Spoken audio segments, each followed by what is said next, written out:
사람들 여러분, 큐티를 읽어드립니다. 윤한서 목사입니다. 반갑습니다. 잘 지내셨습니까? 자, 오늘 제가 밖에 잠깐 나갔다 왔는데 너무 화창합니다. 너무 좋습니다. 이제 4월이 거의 다 끝나가고 이제 5월이 될 텐데 5월의 그 푸르름을 여러분들이 느낄 수 있으면 좋겠습니다. 이 화창한 날에 우리 뭐 해야 되죠? 20분 정독해야 됩니다. 우리 시간 맞추고 시작하도록 하겠습니다. 자, 지난번에 우리가 어떻게 했습니까? 이제 2장이 들어왔습니다. 그리고 8절까지 했습니다. 오늘부터는 9절부터 쭉 이제 가능하면 마지막 절까지 했으면 좋겠습니다. 그래야 우리가 진도가 나갈 수 있으니까 여러분 정독하실 때 여러분들이 어떻게 의미를 던지면서 그리고 질문을 던지면서 읽으시면 좋겠습니다. 자, 오늘 재미난 거는 뭐냐면 이제 선악과에 대한 이야기가 지난번에 나왔죠. 그렇죠? 그래서 그걸 쭉 한번 읽을 텐데 어떻게 읽을 거냐면 14절까지 제가 쭉 읽도록 하겠습니다. 잘 따라오시면 좋겠습니다. 9절입니다. 여호와 하나님이 그 땅에서 보기에 아름답고 먹기에 좋은 나무가 나게 하시니, 자, 그러니까 좋은 나무가 났습니다. 동산 가운데는 생명나무와 선악을 알게 하는 나무도 있더라. 생명나무와 뭐죠? 선악을 알게 하는 나무가 두 개가 동시에 있었습니다. 10절입니다. 강이 에덴에서 흘러나와 동산을 적시고 그에서부터 갈라져 내 근원이 되었으니 첫째의 이름은 비손이라.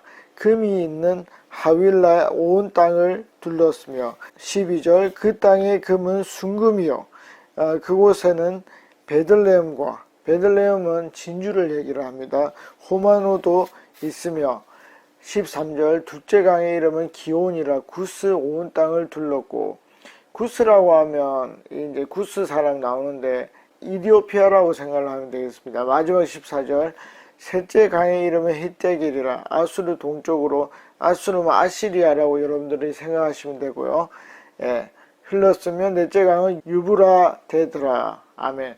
자, 제가 지명이 나오면 어떻게 한다고요? 그냥 그 지명이 맞을 것이다 라고 생각을 하는 게 가장 좋다고 말씀을 드렸습니다. 그러니까 그냥 티그리스 유브라데스, 문명의 발생지, 이런 식으로 여러분들이 생각을 하시면 되겠습니다. 자, 이렇게 쭉 나왔습니다. 그러면 이제 뭐 우리가 어떤 성경 지식이 있으면 모세오경이 있습니다. 모세오경 뭐죠? 창세기, 출애굽기, 레위기, 민수기, 신명기 이렇게 되죠. 그러니까 여러분 어떻습니까?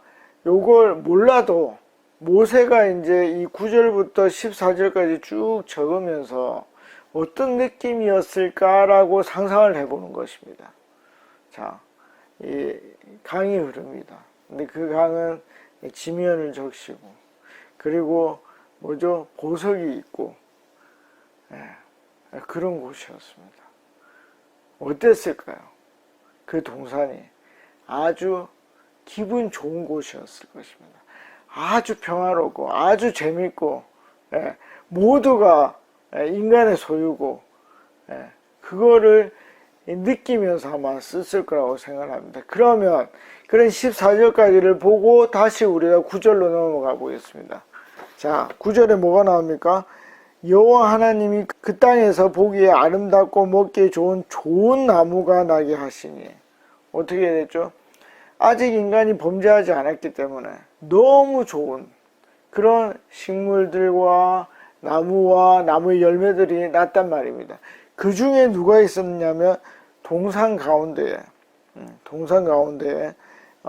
생명나무와 선악을 알게 하는 나무도 있더라. 아멘. 그 중에 두 개가 있었는데 하나는 생명나무, 영원히 사는 생명나무, 그리고 선악을 알게 하는 나무가 있었습니다. 이제 아직까지도 선악을 알게 하는 나무가 경고의 대상은 아니죠. 그러니까 제가 이제 말씀드리고 싶은 것은 인간에게, 최초 인간 아담에게 또 그리고 하와에게 이 선악을 알게 하는 나무가 위협이 되었을까 하는 것입니다. 어떻습니까? 정말 저기는 접근을 해도 안 되고, 저기는 뭐 너무 무섭고, 그러니까 예를 들면 우리 그 휴전선 같은 데 보면 이렇게 뭐죠? 그 가시 같은 철책이 있죠. 예. 그런 나무였느냐 하는 겁니다. 다여도 안 될 것 같고. 그런 나무였겠느냐 하는 것입니다. 저 쭉 읽으면서 굉장히 평화롭다는 생각이 듭니다. 조금도 위협이 되지 않았을 것이다. 심지어는 뭐 눈에 잘 띄지도 않았을 것이다 라고 저는 생각을 합니다. 그 이유가 하나 있는데 그건 뭐냐면 동상 가운데에는 이 말입니다. 여러분 이제 저는 이제 서울에 살고 있는데 서울의 중심이 어디입니까? 광화문입니까? 아니면 강남입니까? 압구정입니까? 네이버에 쳐보십시오. 나옵니다. 여러분들이 거기가 어딘지를 모를 겁니다. 서울의 가운데인데. 자, 그럼 해볼까요? 우리나라의 가운데는 어디입니까? 어디죠? 모를걸요? 여러분, 우리가 이 동산 가운데 이게 있다는 것은 이 저자가, 그렇죠? 하나님의 음성을 들은 성령의 감동을 받은 그 저자가 뭡니까? 너무 좋은 곳에 이런 게 있었다라고 적어둔 거지. 딱 가운데 있어가지고 아침마다 지나다니면서 오 저건 위협, 저거 따먹으면 절대 안 돼, 반드시 죽을 거야, 그걸 리마인드하게 만들지 않았다 하는 것입니다. 무슨 말인지 아시겠죠? 자, 이거는 뭐 저의 생각. What is your opinion? 여러분들의 생각은 뭐냐 하는 것입니다. What is your thought? 생각이 뭐냐 하는 것입니다. 정말 이게 눈에 띄고 위협적이고 이 가시 같은 철책 같은 그런 거였느냐 하는 것입니다. 그렇지 않았을 거다 하는 것입니다. 자, 그 다음에 또 우리가 읽어낼 수 있는 게 뭐죠? 이 에덴 동산은 좁은 곳이 아니구나 하는 겁니다. 그렇죠? 엄청난 강들로 뻗쳐져 있고 어떻게 보면 지구 전체가 보일 수 있는, 그러니까 뭐 걸어서 갈 수 있는 정도니까 어디까지인지 알 수 없지만 그 정도로 큰, 인간에게 거의 무한대라고 느껴질 수 있는 그렇게 큰 곳이었다라고 읽어낼 수가 있습니다. 자, 그러면 이제 15절로 한번 가보겠습니다. 이렇게 좋은 에덴 동산의 15절, 여호와 하나님이 그 사람을 이끌어, 자, 사람이 이제 데리고 가는 거죠. 에덴 동산에 두어 그것을 경작하며 지키게 하시고, 자, 뭐라 했습니까? 하나님께서 그에게 힘을 주신 거죠. 복을 주시며 뭐 하라고 했습니까? 다스리라 라고 얘기를 했습니다. 이 경작은 어떤 일을 시키는 것이 아닙니다. 그렇죠? 조화롭게 하는 거, 할모니. 할모니 하면서 이 땅이 가장 아름답게 될 수 있는, 하나님이 뭐 이 땅을 다스리는 것처럼 인간이 다스리게 했다는 것입니다. 이 일을 시작을 했습니다. 그리고 말씀하셨습니다. 16절에 여호와 하나님이 그 사람에게 명하여 이르시되 동산 각종 나무의 열매는 내가 임의로 먹되. 자, 이게 뭡니까? 다 먹을 수 있다는 것입니다. 다 먹을 수. 뭔가 제한을 둬가지고 너 이거 절대 먹으면 안 돼? 그럼 사람은 어떻습니까? 먹고 싶죠. 근데 주변에 한 100개가 있고 1개가 있는데 이거 먹지 마, 요 100개 먹을 수 있어. 근데 이 100개도 다 뭐죠? 너무 좋은 빵이에요. 그럼 여러분, 이 1개가 정말 먹고 싶을까요? 그것도 여러분들이 한번 해보시면 좋을 것 같습니다. 아니면 이제 저는 극단을 좋아하니까 뭐죠? 100만 개쯤 있고 1개가 이거 먹지 마 그렇게 했는데 정말 이 1개가 눈에 많이 들어올 것인가? 여러분들이 한번 해보시면 좋을 겁니다. 뭐 예를 들어 제가 차가 여러 종류 차가 100만 대가 있어요. 여기에 아주 좋은 폴세가 한 대 있어요. 근데 이 차는 누구 거니까 타지 마. 근데 이 100만 대, 저 벤츠도 있고, 뭐 포르쉐, 다른 종류의 포르쉐도 있고. 근데 요거는 안 타고 싶고 딱 요거만 타고 싶고 그럴 건가? 그만큼 자제력을 가질 수 없을 것인가? 이 하나를 가지고 싶어서 그런 걸 잘 한번 상상하고 읽어보시면 재미있을 것입니다. 자, 17절, 선악을 알게 하는 나무의 열매는 먹지 말라. 자, 이거 이제 아주 요 하나를 먹지 말라고 얘기를 했습니다. 그 이유가 뭐냐면 내가 먹는 날에는 반드시 죽으리라 하시니라. 아멘. 반드시 죽을 것입니다. 근데 아담과 하와가 언제 죽습니까? 언제 죽죠? 예, 900살이 넘어서까지 살게 되죠. 그러니까 당장 그들이 죽음을 느끼지 못했고 이제 우리가 사장에 가면 이 죽음을 보게 되는데 그것은 자기들의 죽음이 아니라 누구의 죽음? 예, 아들의 죽음을 보게 됩니다. 그러니까 이 선악과를 따먹은 결과가 그때 이제 바로 나타나게 됩니다. 자, 여러분, 그러면 과연 이 선악과에 어떤 영험한 힘이 있었을까요? 먼저 그걸 생각을 해봅시다. 그러면 이 계약 조건이 정말 불평등한 기울어진 조건일까요? 아까 말했죠. 여기 100만 대의 차가 있고 너무 좋은 차가 있고 하나 포르쉐가 있는데 요 하나를 가지지 말라고 해서 그게 굉장히 불평등한 조약일까 생각을 해보는 것입니다. 제가 이 장을 쭉 읽어봤을 때 불평등하다고 생각하잖아요. 심지어 3장에서 범죄하고 난 이후에 아내에게 하와에게 책임을 전가하고 뱀에게 책임을 전가할 때도 하나님이 이 조약, 이 약속에 대한 불평등함을 토로하지 않아요. 재밌죠? 예. 그러면 저는 어떻게 읽어내죠?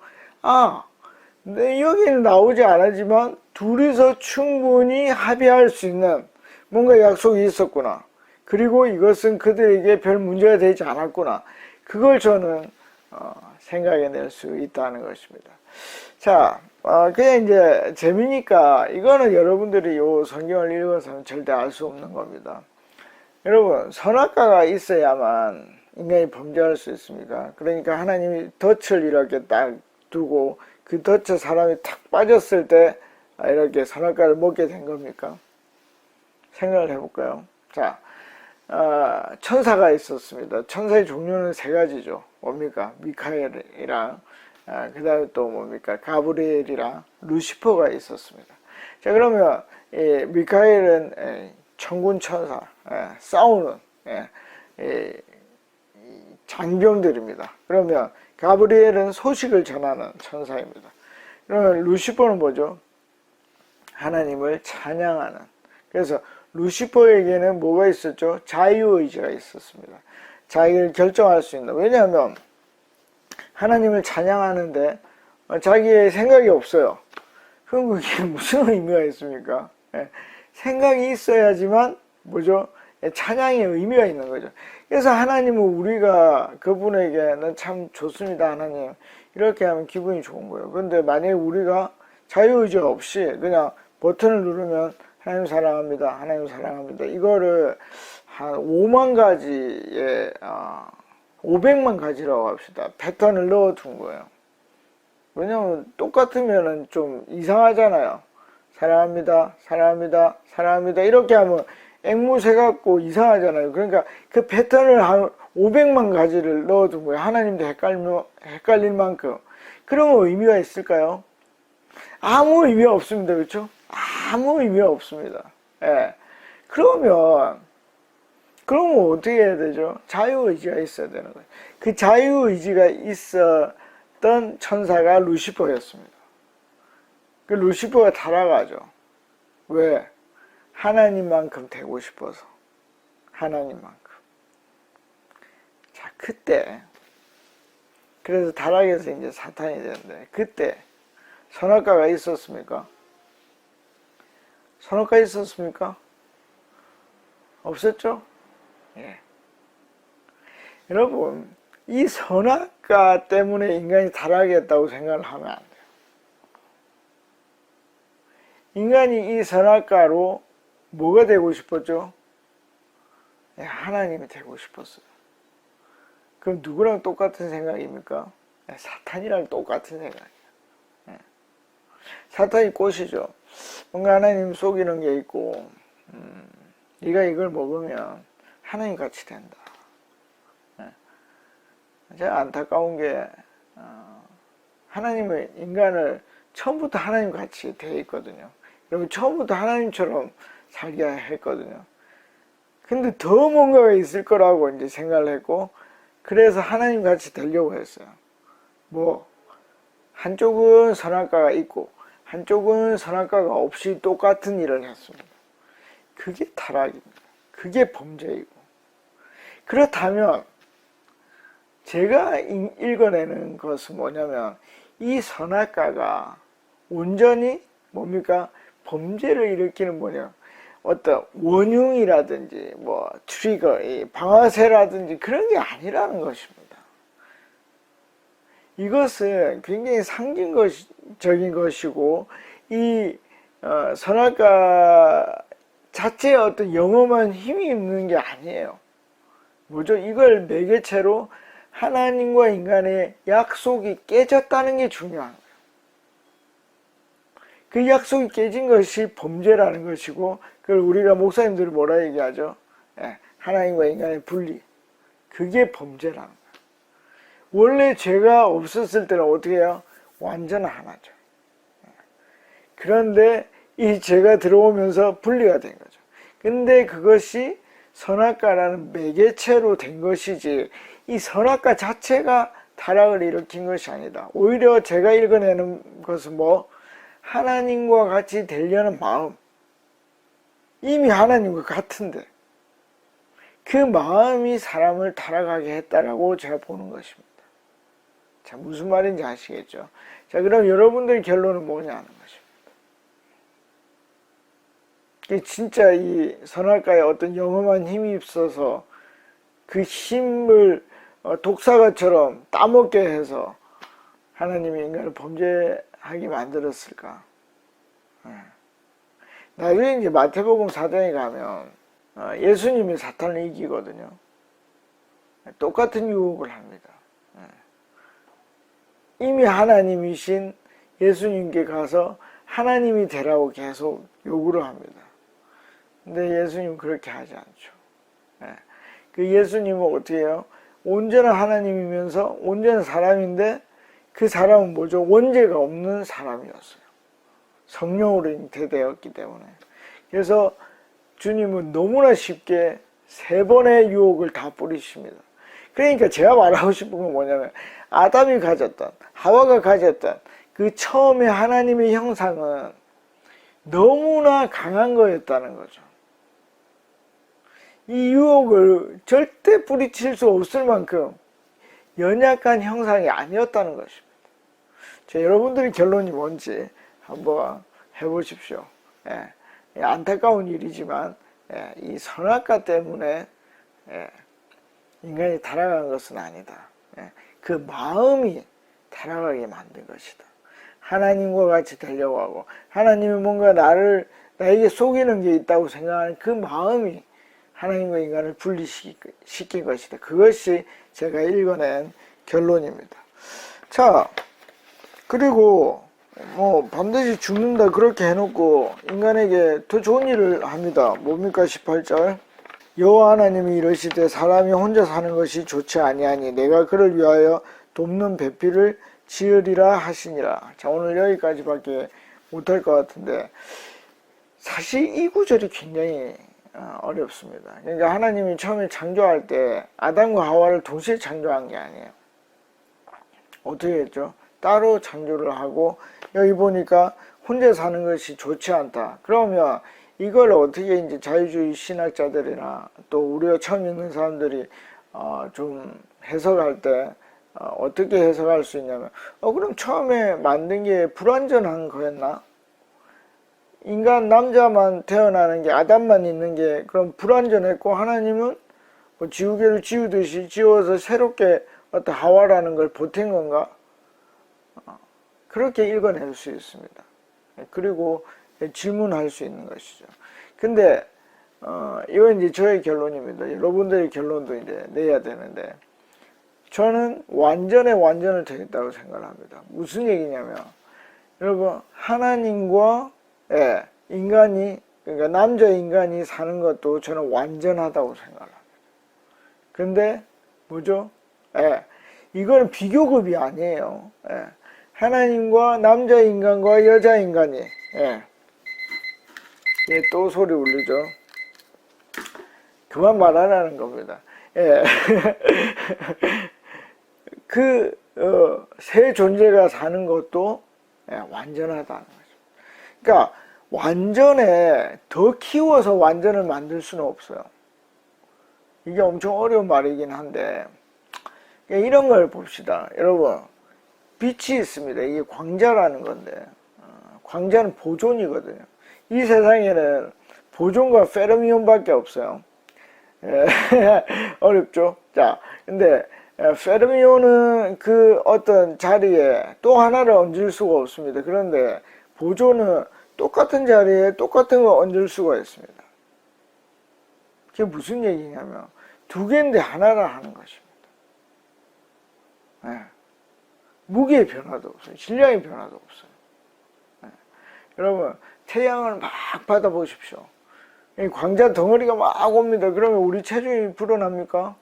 너무 작아서 디텍터를 못해서 그렇습니까? 그럼 한 50년쯤 쌓이면 되잖아요. 그렇게 되지 않는다는 것입니다. 똑같은 스테이트에, 상태에 계속 쌓일 수가 있어요. 그러니까 완전에 완전을 더한 것입니다. 그러면 조금 더한 완전이 되는 게 아니에요. 여러분, 퍼펙이 그냥 퍼펙이지 어떻게 그게 더 큰 퍼펙이 됩니까? 무슨 말인지 아시겠죠? 그러니까 이거는 불완전해서 여자를 만든 게 아니에요. 그거 자체도 완전한데 다시 완전체를 하나 더 더한 것입니다. 그래서 똑같은 완전이 된 것입니다. 자, 뭐 공부할 게 엄청 많죠? 제가 말했던 이런 모든 것들을 여러분들이 생각을 해보시면 이 20분 정도가 엄청 재밌을 것입니다. 자, 숙제를 너무 많이 던졌고 전 다음 시간에 또 뵙겠습니다. 안녕히 계십시오. 파워.